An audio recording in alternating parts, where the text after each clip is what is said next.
নমস্কার। সমগ্র রাজ্যর জলমিত্র কারণে পিএইচ মিনিস্টার জয়ন্ত মল্ল বড়ুয়া ডাঙরিয়া আমাক কথা দিছিলে যে মুখ্যমন্ত্রী ডাঙরিয়া যোৱাকালি 2025 প্রথম দিনত আমার জলমিত্র বিভিন্ন সমস্যা পূর্বের সমস্যাবিলাক সমাধান করার কারণে একটা বৃহৎ ঘোষণা দিব, কিন্তু টিভি পর্দায় সকলো জলমিত্র চাই আছিলে।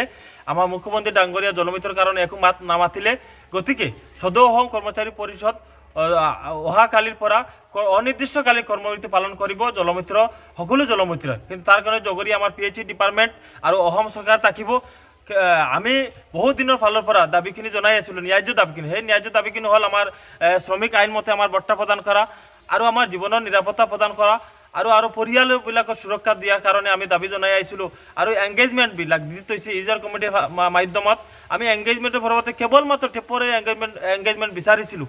আমি বাৰম্বাৰ টেবুল মিটিং পাতিছিলোঁ আমাৰ MD ছাৰৰ লগত, মিছন ডিৰেক্টৰ জল জীৱন মিছন চিফ ইঞ্জিনিয়াৰৰ লগত, আমাৰ এডিশ্যনেল চিফ ছেক্ৰেটাৰী আমাৰ আব্বাসী ডাঙৰীয়াৰ লগত এটা টেবুল মিটিং হৈছিলে।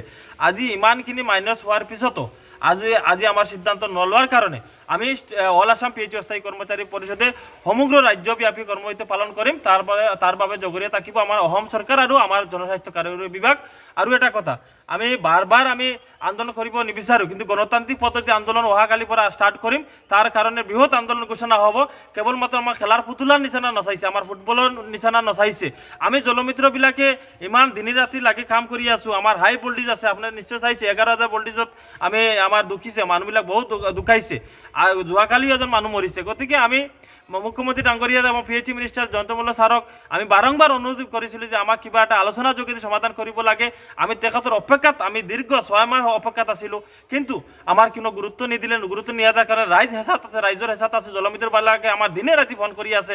গতিকে আমাৰ যোৱাকালি আমাৰ মানসিকভাৱে জলমিত্ৰবিলাকে ভাঙি পৰিছে। গতিকে সেইবিলাক মানুহৰ ৰক্ষাৰ কাৰণে প্ৰধান দায়িত্ব আমাৰ অসম চৰকাৰৰ হয়। আৰু চাওক, অংগনৱাড়ী ওয়াৰ্কাৰ আশা কৰ্মীবিলাকৰ আমাৰ দৰমহা বৃদ্ধি পড়াইছে, আমি অভিনন্দন জনাইছোঁ। কিন্তু জলমিত্ৰবিলাকে সমগ্ৰ ৰাজ্যত বিশুদ্ধ পানী খুৱাইছে। আমাৰ মন্ত্ৰী ডাঙৰীয়া প্ৰেছ মিট যোগেদি কৈছে 70 লাখ মানুহে পানী পাইছে। পানী কোনে খুৱাইছে? আমি যদি চুইচ নিটিপিও, গতিকে ৰাইজে পানী নাপাব। গতিকে আমাৰ গুৰুত্ব নিয়াদাই আমাৰ একদম খেলাৰ পুতলাৰ নিচিনা ভাবিছে, ফুটবলৰ নিচিনা খেল খেলিছে। খালি আশ্বাসৰ আশ্বাস, আৰু আমি বিশ্বাসত আছিলোঁ। কিন্তু যোৱাকালি আমাৰ মন ভাঙি গৈছে।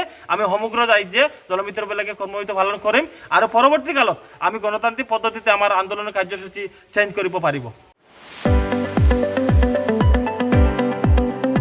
ৰঙাপাৰাবাসীৰ বাবে সুখবৰ।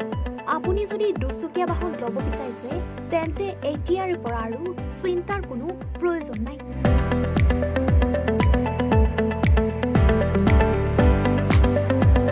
আপুনিও আহিব পাৰে DBP এছ'চিয়েটলৈ, বাজাজ টু হুইলাৰ ডিলাৰ।